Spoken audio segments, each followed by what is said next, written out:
أعوذ بالله من الشيطان الرجيم بسم الله الرحمن الرحيم দয়াময় পরম দয়ালু আল্লাহর নামে।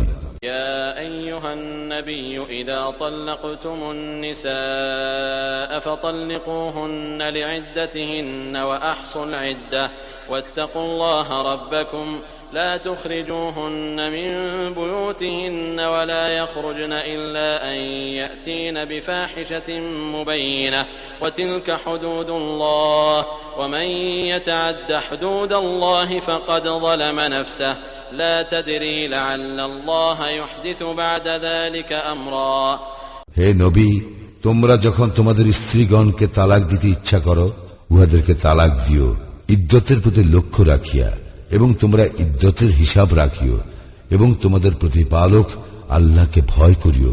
তোমরা উহাদেরকে উহাদের বাসগৃহ হইতে বহিষ্কার করিও না, এবং উহারাও যেন বাহির না হয়, যদি না উহারা লিপ্ত হয় স্পষ্ট অশ্লীলতায়। এইগুলি আল্লাহর নির্ধারিত সীমা।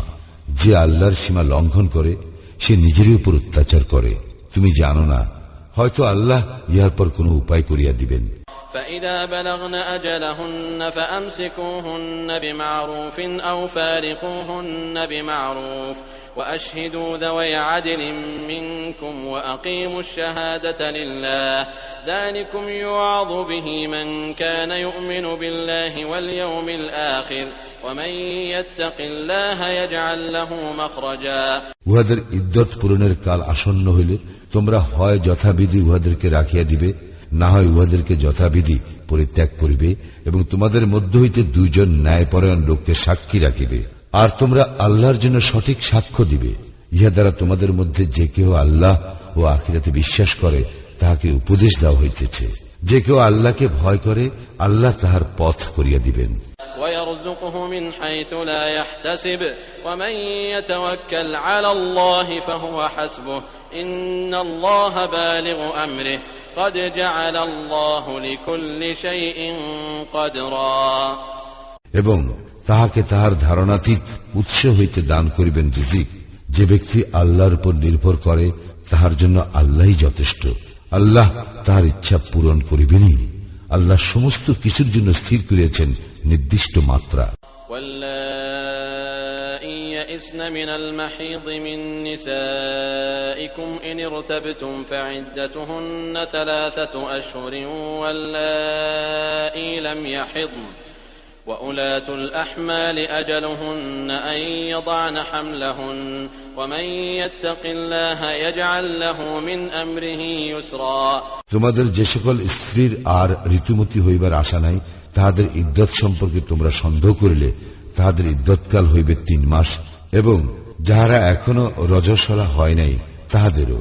আর গর্ভবতী নারীদের ইদ্যতকাল সন্তান প্রসব পর্যন্ত। আল্লাহকে যে ভয় করে আল্লাহ তাহার সমস্যার সমাধান সহজ করিয়া দিবেন। ذلك أمر الله أنزله إليكم ومن يتق الله يكفر عنه سيئاته ويعظم له أجرا ইয়া আল্লাহর বিধান, যাহা তিনি তোমাদের প্রতি অবতীর্ণ করিয়াছেন। আল্লাহকে যে ভয় করে তিনি তাহার পাপ মোচন করিবেন এবং তাহাকে দিবেন মহা পুরস্কার। أسكنوهن من حيث سكنتم من وجدكم ولا تضاروهن لتضيقوا عليهن وإن كن أولات حمل فأنفقوا عليهن حتى يضعن حملهن فإن أرضعن لكم فآتوهن أجورهن وأتمروا بينكم بمعروف وإن تعاسرتم فسترضع له أخرى তোমরা তোমাদের সামর্থ্য অনুযায়ী যে রূপ গৃহে বাস করো তাহাদেরকেও সেই রূপ গৃহে বাস করিতে দিবে। তাহাদেরকে উত্ত্যক্ত করিবে না সংকটে ফেলিবার জন্য। তাহারা গর্ভবতী হইয়া থাকিলে সন্তান প্রসব পর্যন্ত তাহাদের জন্য ব্যয় করিবে। যদি তাহারা তোমাদের সন্তানদেরকে স্তন্য দান করে তবে তাহাদেরকে পারিশ্রমিক দিবে, এবং সন্তানের কল্যাণ সম্পর্কে তোমরা সঙ্গতভাবে নিজেদের মধ্যে পরামর্শ করিবে। তোমরা যদি নিজ নিজ দাবিতে অনমনীয় হও তাহলে অন্য নারী তাহার পক্ষে স্তন্য দান করিবে। لينفق ذو سعة من سعته ومن قدر عليه رزقه فلينفق مما آتاه الله لا يكلف الله نفسا إلا ما آتاها سيجعل الله بعد عسر يسرا বিত্তবান নিজ সামর্থ্য অনুযায়ী ব্যয় করিবে এবং যাহার জীবন উপকরণ সীমিত সে আল্লাহ যাহা দান করিয়াছেন তা হইতে ব্যয় করিবে। আল্লাহ যাহাকে যে সামর্থ্য দিয়েছেন তদপেক্ষা গুরুতর বোঝা তিনি তাহার উপর চাপান না। আল্লাহ কষ্টের পর দিবেন স্বস্তি। قرية عتت عن أمر ربها ورسله فحاسبناها حسابا شديدا وعذبناها عذابا نكرا কত জনপদ উহাদের প্রতিপালক ও তাহার রাসূলগণের নির্দেশের বিরুদ্ধাচরণ করিয়াছিল, ফলে আমি উহাদের নিকট হইতে কঠোর হিসাব লইয়াছিলাম এবং উহাদেরকে দিয়াছিলাম কঠিন শাস্তি।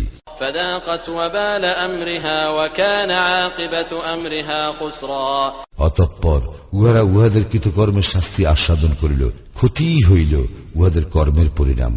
أعد الله لهم عذابا شديدا فاتقوا الله يا أولي الألباب الذين آمنوا قد أنزل الله إليكم ذكرا আল্লাহ উহাদের জন্য কঠোর শাস্তি প্রস্তুত রেখেছেন, অতএব তোমরা আল্লাহকে ভয় করো হে বোধ সম্পন্ন ব্যক্তিগণ যাহারা ঈমান আনিয়াছ। নিশ্চয়ই আল্লাহ তোমাদের প্রতি অবতীর্ণ করিয়াছেন উপদেশ। رسولا يتلو عليكم آيات الله مبينات ليخرج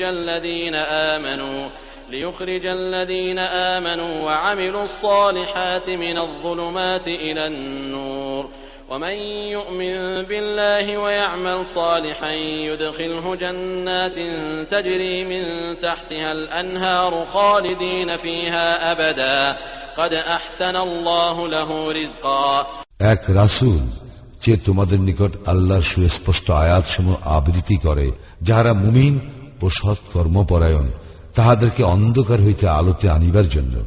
যে কেউ আল্লাহে বিশ্বাস করে ও সৎকর্ম করে তিনি তাহাকে দাখিল করিবেন জান্নাতে, যাহার পাদদেশে নদী প্রবাহিত, সেখানে তাহারা চিরস্থায়ী হইবে। আল্লাহ তাহাকে উত্তম রিজিক দিবেন। الله الذي خلق 7 سماوات ومن الأرض مثلهن يتنزل الأمر بينهن لتعلموا أن الله على كل شيء قدير وأن الله قد أحاط بكل شيء علما আল্লাহ সৃষ্টি করেছেন সপ্ত আকাশ এবং উহাদের অনুরূপ পৃথিবীও, উহাদের মধ্যে নামিয়া আসে তাহার নির্দেশ, যাহাতে তোমরা বুঝিতে পারো যে আল্লাহ সর্ববিষয়ে সর্বশক্তিমান এবং জ্ঞানে আল্লাহ সবকিছুকে পরিবেষ্টন করিয়া আছেন।